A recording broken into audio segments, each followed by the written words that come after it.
విశాఖలోని oxygen towers కు online డెలివరీలు నిలిపివేస్తున్నట్లు డెలివరీ బాయ్స్ ప్రకటించిన క్రమంలో ఆ టవర్స్ లో డెలివరీ బాయ్స్ పై జరిగిన అరాచకాలు ఒక్కొక్కటిగా వెలుగులోకి వస్తున్నాయి. ఆక్సిజన్ టవర్స్ లో కొద్ది రోజుల క్రితం ఫ్లిప్కార్ట్ డెలివరీ బాయ్ పై జరిగిన దాడి ఆలస్యంగా వెలుగులోకి వచ్చింది. గతంలో ఒక డెలివరీ బాయ్ ను లిఫ్ట్ లో కొట్టుకుంటూ కిందకు వచ్చారని, ఇప్పుడు ఇది రెండవ ఘటన అని ప్రత్యక్ష సాక్షులు చెబుతున్నారు.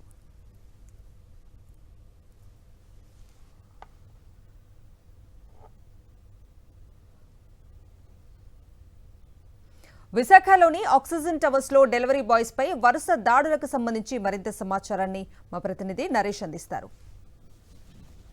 విశాఖపట్నంలోని ఎంవీపీ పోలీస్ స్టేషన్ పరిధిలో ఉన్న ఆక్సిజన్ టవర్స్ ఇప్పుడు చాలా వివాదంగా మారింది.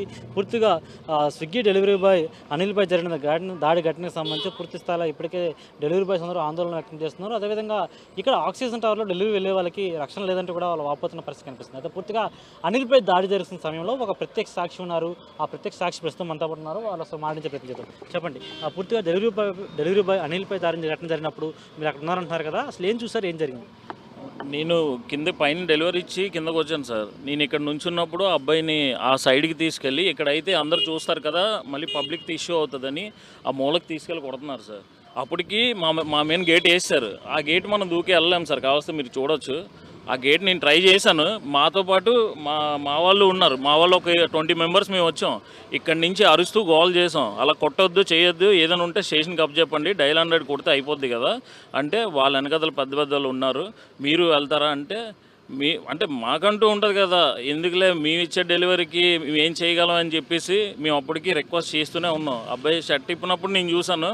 తర్వాత నుంచి ఇంకా ఆల్మోస్ట్ అన్ని కిందనే మొత్తం ఇప్పించి లోపల కొడుతున్నారు. మాకు వెళ్ళలేని పరిస్థితి సార్, ఏం చేయలేము. మేము డోర్ వేసి ఆ గేట్ క్లోజ్ చేసి లాక్ చేస్తే మేము ఎక్కడ వెళ్తాం సార్? వాళ్ళే సెక్యూర్ చేసుకున్న పర్సన్ని అలా కొట్టడం అనేది కరెక్ట్ కాదు కదా. కూడా మీకు ఆక్సిజన్ టవర్స్లో డెలివరీ బాయ్స్కి రక్షణ లేదనేది క్లియర్గా అర్థమవుతుంది. మీరు లోపలికి వెళ్ళిన ప్రాసెస్ ఏ విధంగా ఉంటుంది, మీకు ఎటువంటి రక్షణ లోపలికి కావాలి? ఈరోజు వాళ్ళ మేనేజ్మెంట్ అయితే రావడం జరిగింది సార్. వాళ్ళు ఏమంటున్నారంటే, మీకు ఎటువంటి ఇబ్బంది ఉండదు, మీరు ప్లీజ్ రండి, వాళ్ళ బదులు మేము క్షమాపణ చెప్తున్నాము, మీకు ఎటువంటి ఇబ్బంది ఉండదు, ఏమీ జరగదు, మీరు హ్యాపీగా డెలివరీ చేసుకోండి, మీకు ఏమైనా ప్రాబ్లం ఉన్నా మా సపోర్ట్ అయితే మీకు ఇస్తామని వాళ్ళు మాట ఇచ్చారు సార్. మరి ఇప్పుడు మీకు మాట ఇచ్చిన వ్యక్తులే కొట్టిన సమయంలో కూడా ఉన్నారు కదా, మరి అప్పుడు ఏం చేస్తారో మీరు అడగలేదా? వాళ్ళకి ఆ మాట అడిగినప్పుడు మేము లేము, ఆ టైంలోని ఏం జరిగిందో మాకు తెలియదు, మాకు ఈవినింగ్ తెలిసింది. ఇలా తెలిసినప్పుడు మేము అప్పుడు కమిటీ పెట్టుకొని మేము ఇలా మాట్లాడడం అయితే జరిగింది అని చెప్పేసి అన్నారు సార్, అంతే. రైట్, ఇది పరిస్థితి. పూర్తి స్థాయిలో కూడా డెలివరీపై జరిగిన ఘటన, డెలివరీ బాయ్పై దాడి ఘటనకు సంబంధించి గతంలోనే ప్రసాద్ ఎవరైతే నిందితుడి కేసులో ఉన్నాడో ఆ ప్రసాద్ గతంలో కూడా ఫ్లిప్కార్ట్ డెలివరీ బాయ్పై కూడా దాడి చేసినట్లుగా ఇక్కడ ప్రత్యక్ష సాక్షులు చెప్తున్నారు. పూర్తిగా కూడా తమకి న్యాయం కావాలని డెలివరీ బాయ్ లోపలికి ఆక్సిజన్ టవర్ లోపలికి వెళ్ళాలంటే భయపడుతున్న పరిస్థితి నెలకొంది. వీడియో జర్నలిస్ట్ అప్పలరాజుతో నరేష్, సాక్షి టీవీ, విశాఖపట్నం నుంచి.